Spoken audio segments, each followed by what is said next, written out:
I feel lucky to have been able to make contact with Ariel. He almost didn't have the opportunity to have representation because of how quickly the events ensued after he was arrested on Metro Transit. And I want to say this is a young man, 23 years old, who unfortunately lives on the south side of Minneapolis, was robbed at knife point by 4 men. And, you know, as many undocumented immigrants, he gets paid in cash, and he happened to be carrying the cash with him when he was robbed, $2,000, which represented a few weeks of work. $2,000 to someone like me, a lawyer, is a lot of money. $2,000 for Ariel Vences Lopez was, you know, his lifeline. And unfortunately, he lost the money. He was very afraid to report the crime. I was the first person that he told about being robbed, and this was a couple of weeks after it happened. So when he was riding Metro Transit on May 14th, the day that he was arrested by Officer Lamers, he was riding without having paid a fare because he didn't have money. You know, he's somebody who doesn't have a bank account because he doesn't have the proper identification to open a bank account. And this is the reality of what life is like for some undocumented immigrants who are living here, living paycheck to paycheck, and are very vulnerable to being robbed. He was targeted that night because he was wearing his work clothes, and it was around 7:30 in the evening. Now, when I visited him in detention, he was already ordered deported by an immigration judge. This was just 2 days after he was arrested. And essentially, he stipulated to his own removal, which means that he signed an agreement that an immigration officer presented to him. And he would have been on the next flight out if the community hadn't had the opportunity to view the video that went viral, and then had the opportunity to do some investigative work to find out who the young man was and where he was located. So, so I commend the community activists that were doing some of this work to figure out where he was, and you know, quickly we rallied to raise money for him, to meet with him in detention, and to try to stop his deportation. His situation is still very precarious.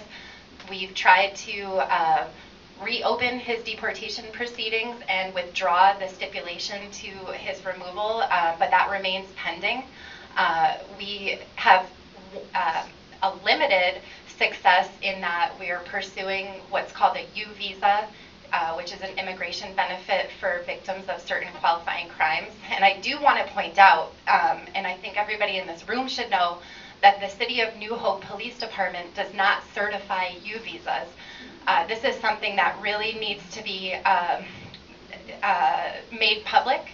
It's something that I found out through the ACLU. An attorney for the ACLU requested U visa data for 40 police departments and sheriff's offices around the state, and New Hope was the only police department that flatly refuses to sign U visas.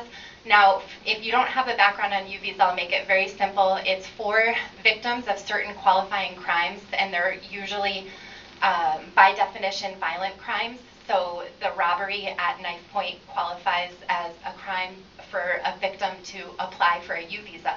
But a mandatory requirement for a U visa is for a police department to sign that the individual reported the crime and assisted in the investigation and or prosecution.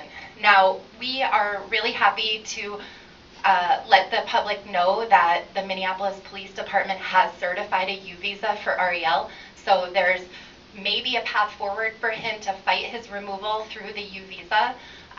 But the reason why I'm calling attention to the fact that New Hope does not certify, has a policy not to certify U visas, is that to me that represents a mentality.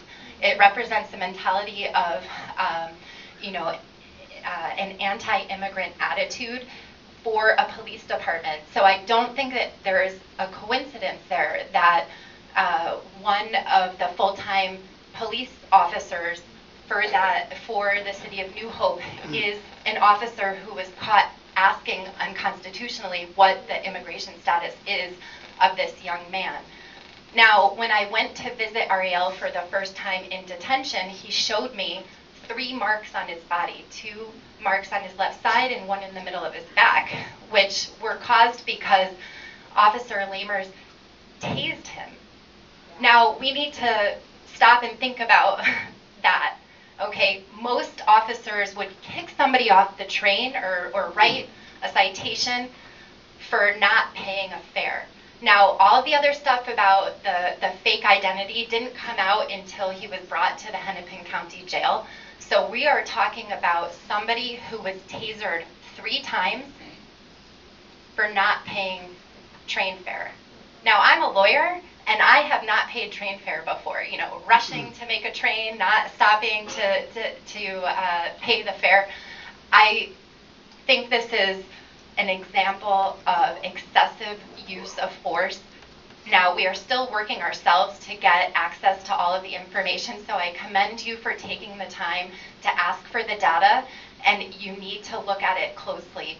You need to think also about the consequences, not just the physical consequences of being tasered, but also the expedited removal process that would have, kicked him back to Mexico, and this could have never come to the surface. It could have never been brought to light if a fellow activist hadn't been in the right place at the right time, catching this all on video, and then having other activists do the necessary background work to find out where Ariel was and how he was doing, and what the status was of his case. So all of this is to say that we cannot accept this kind of behavior from police officers. Excessive use of force, unconstitutional questioning. This it doesn't create the fear, it exacerbates the fear that already exists for immigrants in a time when we know that immigration is intensifying its enforcement efforts. We cannot have local police act as immigration officers. It is just not acceptable, and it is not how our police officers should be handling themselves. So thank you for taking the time to listen to us about this case, and we hope that you continue to take